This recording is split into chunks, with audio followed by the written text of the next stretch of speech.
Okay அக்னேஸ்வரன், அப்போ அது ஒரு சுமையாக மாறுதா இந்த கூட்டணி? அதை தான் அவங்க தங்களுக்கான பலம் அப்படின்னு எடுத்துகிட்டு வராங்களா திமுக?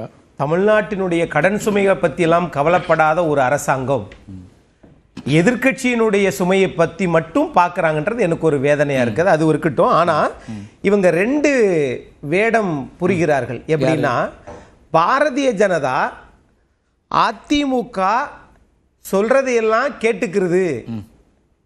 பாரதிய ஜனதா கூட்டணியில் இருக்கிறதுனால அதிமுக பிஜேபி என்ன சொல்லுதோ அதை கேட்டுக்கிறது அப்படின்னு சொல்றதும் திமுக தான். அதே நேரத்தில் இன்ஜின் இல்லாத காரை பாஜக என்ற லாரி தான் இழுத்துக்கிட்டு போகுதுன்னு சொல்றதும் ஒரே பாயிண்ட் தானே, 2 ஒன்று தானே. நான் இப்படி சொல்றேனே, இன்ஜின் இல்லாத காரை பாஜக லாரி இழுத்துட்டு போகுது, இங்க இன்ஜினும் இல்ல டயரும் இல்ல.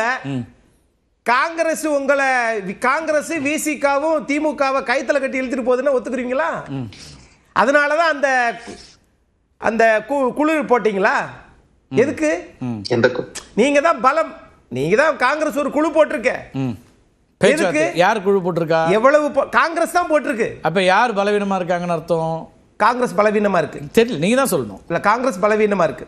சரி, ஆனா இங்க இவங்க பலமா இருக்கிறாங்கல்ல, பலமா இருக்கிறதுல இவங்களை பொறுத்தளவுல நீங்க தான் ஐயா பெருந்தலைவர் காமராஜர் ஏசி இல்லாம தூங்க மாட்டாருன்னு சொன்னீங்கல்ல. ஏன் தமிழ்நாட்டுக்குள்ளேயே தமிழ்நாடு மாண்புமிகு முதலமைச்சரும் திமுக தலைவரும் டெல்லிக்கு மல்லிகார்ஜுன கார்கேக்கு போகாம இங்கே பேசி முடிச்சுக்கிட்டாங்க? இவங்களே அப்பர் ஹேண்ட் எடுக்கிறாங்க. காங்கிரஸ் நாங்க தான்ப்பா, எதுக்குப்பா டெல்லிக்கு போய் நீங்க எடுங்க சார், அதானே சொல்றாங்க. அதிமுக ஒரு மாநிலத்துல வலுவான கட்சி, பாஜக இல்லை. சரி, அப்படி இல்லாததுனால தான் பாண்டாவை இது பண்ணிட்டு இவங்க போட்டுருக்காங்க. திரு பியூஷ் கோயல் அவர்கள் அம்மையார் ஜெயலலிதா காலத்திலிருந்து தமிழ்நாட்டினுடைய அரசியலை உற்று கவனிப்பவர். ஆனாலும் அதிமுகவினுடைய வரலாறு அவருக்கு தமிழ்நாடு ஷாக் அடிச்சது, அதுக்கப்புறமா விருப்பப்பட ஒரு இடமா ஆயிடுச்சு. அது மின்சார வந்த போது அது நடந்தது, அது இருக்கட்டும். ஆனா இன்னைக்கு இருக்கக்கூடிய 2026 தேர்தல் இப்ப நான் பாரதிய ஜனதா செய்ய வேண்டிய, சரி, தமிழ்நாட்டில் அதிமுக தலைமையில் கூட்டணி, மாண்புமிகு எதிர்க்கட்சி தலைவர் எடப்பாடி பழனிசாமி அவர்கள் தான் முதலமைச்சர் வேட்பாளர். அது மட்டுமில்ல, இந்த கோணங்களை தாண்டி செய்ய வேண்டிய முதற்கட்டாயமான பணி என்னன்னு கேட்டா, 2021 பாட்டாளி மக்கள் கட்சி எடுத்த வாக்கு சதவீதம் 3.8. சரி, இன்னைக்கு 2024 பாட்டாளி மக்கள் கட்சி எடுத்தது 4.2. ஏறத்தாழ 5% வாக்குகளை பாட்டாளி மக்கள் கட்சி வச்சிருக்கு. ஆனா அது பிரிஞ்சு போச்சு. யார்கிட்ட இருக்கு? ஒரு பிம்பத்தை யாருகிட்ட இருக்குன்னா அது பாட்டாளி மக்கள் கட்சி தான் இருக்குது. அதான் யாரு? அதைத்தான் இந்த வேலையைத்தான் சார் நானே சொல்லிடுறேன் சார், இந்த வேலையைத்தான் இந்திய நாட்டினுடைய உள்துறை அமைச்சர் செய்ய வேண்டும். ஓகே, 1 5% வந்துருமா? 2வது 41.3% அதிமுகவும் பாஜகவும் சேர்ந்தா வருதா? அப்ப பாட்டாளி மக்கள் கட்சி 5%, அப்ப 46 47%. முதல்ல கேளுங்க, 41.33% என்பது என்டிஏ ஏடிஎம்கே 2 கூட்டணிகளின் ஒட்டுமொத்த வாக்கு சதவீதம் தான் 41.33%. அப்புறம் எங்க 5% கூட ஏற்கனவே பாமக என்டிஏ கூட்டணியில தான் சார் இருந்துச்சு. பிரிஞ்சு கிடக்குதுல சார், 24ல ஒண்ணா தான் சார் சேர்த்துட்டு 5% இப்ப திமுக ஆட்சியினுடைய எதிர்மறை. அப்படி சொல்லுங்க. இப்ப நீங்க இதுக்கு முன்னாடி சொன்னது என்ன சொன்னீங்க? கரெக்ட். இப்ப அந்த 5% வாக்குகள் சேர்த்தா கூட பிரிஞ்சு கிடக்குன்றீங்க. இப்ப இந்த 41 சேர்த்தா 41.33ல டிடிவி திரு ஓபிஎஸ் அவங்க வாக்குகளும் இருக்கு. அதுதான் நான் சொல்றேன். நான் இல்லைங்களையே, அதான் சொல்றேன். நீங்க 2024 யாரு கூட சேர்ந்து அந்த 18% எடுத்தீங்களோ அவங்கள அதுல கொண்டு வாங்க. அதுக்கப்புறம் நம்ம சீட்டை பத்தி பேசுவோம். ஓகே, சரி. 60 ரைட் 50 முதல்ல என்டிஏங்கிறத நீங்க முதல்ல உங்க பழைய என்டிஏவை எல்லாத்தையும் கொண்டு வாங்க. யாரிடமிருந்து போனார்கள்? சரி, அதிமுகவிலிருந்து போல. சரி, என்டிஏவில இருந்து தானே போனாங்க. அத யார் வந்த பிறகு போனார்கள் ஒரு கேள்வி அவங்க வைப்பாங்க. அதிமுகவில இருந்து யார் நீக்கியது? இல்ல, யார் வந்த பிறகு அவங்க கூட்டணி விட்டு வெளில போனாங்கங்கிற ஒரு கேள்வி வரும்ல. தனி கட்சி ஆரம்பிச்சாங்க, தனியா நின்றாங்க, அதிமுக சொன்னாங்க.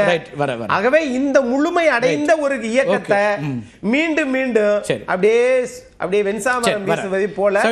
இதை கடந்து விருப்ப மனு வாங்குவது அப்படிங்கிற ஒரு வியூகமா பார்க்கணுமா, இல்ல இப்பவே தொடங்கினா நிறைய கட்சிகள், அதிமுக மட்டும் இல்ல, டிடிவி விருப்ப மனு வாங்குறேங்கிறாரு, அதே போல மற்ற கட்சிகளும் விருப்ப மனு அப்படிங்கிற இடத்துக்கு இப்போ காங்கிரஸ் அப்படிலாம் போறாங்க. இது இப்போ அதிமுக விருப்ப மனு இன்றிலிருந்து பெறுவது அப்படிங்கிறதையும் அதுலயும் ஏதாவது ஒரு மெசேஜ் இருக்கா? இல்ல, விருப்ப மனு பெறுவது அப்படின்றது ஒரு ஜெனரல் ஆக்டிவிட்டி தான். ஆனா அது ஒரு பிரஷர் டாக்டிக்ஸா தற்போது மாற்றுவதற்கான முயற்சிகள்ல இந்த கட்சிகள்லாம் ஈடுபடுகிறது. உங்களுக்கு என்ன பிரச்சனை அப்படின்னு பாத்தீங்கன்னா, இன்னைக்கு நான் ஏற்கனவே சொன்னது போல பாஜகவுக்கு தான் அதிமுக தேவை, அதிமுகவுக்கு பாஜக தேவையில்லை, அப்படிதான் இருக்கு. இன்னைக்கு நீங்க ஏப்ரல் மாசத்துல இந்த கூட்டணி அமைச்சாங்க, அதுக்கப்புறம் எந்த கட்சியும் வந்து உங்க பக்கம் வரல. இன்னைக்கு டிசம்பர்ல இருக்கும். பிஜேபி வந்து ஒரு பயங்கரமான கட்சி, இந்தியா முழுவதும் எல்லா கூட்டணிகளையும் வந்து ஒரு நொடியில வந்து எல்லாத்தையும் சரி பண்ணிடுவாங்க, எல்லாத்தையும் சேர்த்துருவாங்க அப்படின்னு திரு ராமசாமி மேயப்பன்லாம் வந்து பேசுறாரு. ஒரு ஸ்ட்ராட்டஜி இருக்கு, அப்படி இருக்கு, இப்படி பண்ணிடுவோம், அப்படி பண்ணிடுவோம்ன்றாங்க. தமிழ்நாட்டில் தண்ணி குடிக்க வேண்டியதாயிருச்சு. ஏன்னா பிரச்சனை இல்ல, சாரி உங்களை அப்படி சொல்ல, டைமிங் அது வந்து அப்படி ஆயிருச்சு.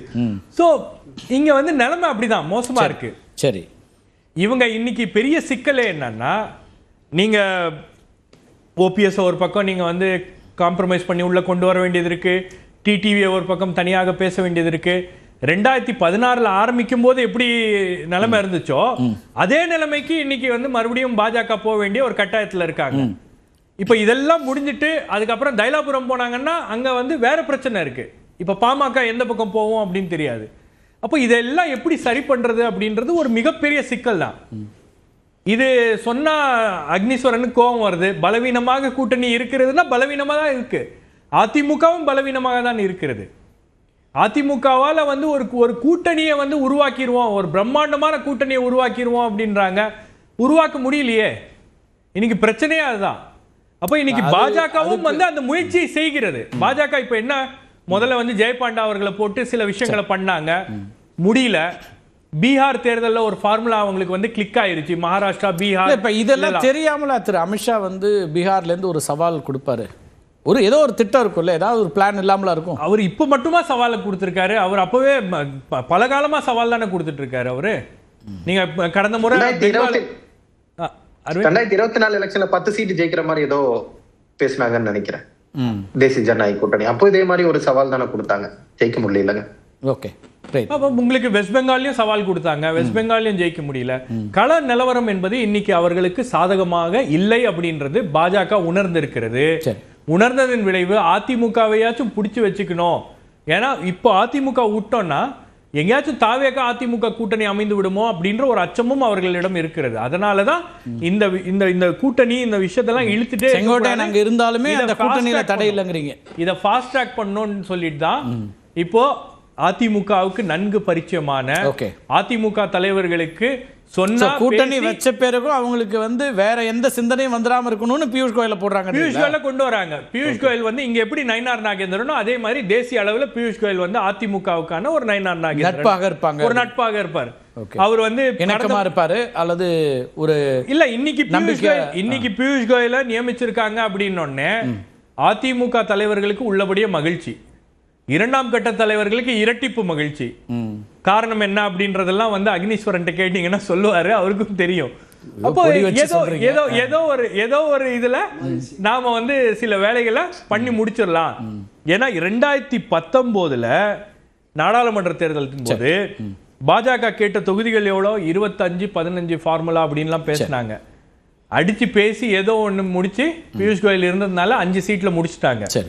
2021 60 அப்படின்னு போனாங்க, அப்புறம் கடைசியா 20ன்னாங்க. பியூஷ் கோயல் வந்துட்டா ஏதோ ஒரு கணக்கு, ஏதோ ஒரு டீல், ஏதோ ஒரு பேரம் படிந்து விடும் அப்படின்ற ஒரு நம்பிக்கை பாஜகவுடைய தேசிய தலைமைக்கும் இருக்கிறது, இங்க இருக்கக்கூடிய அதிமுக தலைவர்களுக்கும் இருக்கிறது. அதான் பியூஷ் கோயல் வந்து ஒரு கன்சென்சஸ் கேண்டிடேட் மாதிரி உள்ள கொண்டு வந்திருக்காங்க. இனியும் இதை விட்டோம்னா எங்கேயாச்சும் வந்து தடம் புரண்டு விடுமோ அப்படின்ற ஒரு அச்சம் பாஜகவுக்கு இருக்கிறது. ஓகே.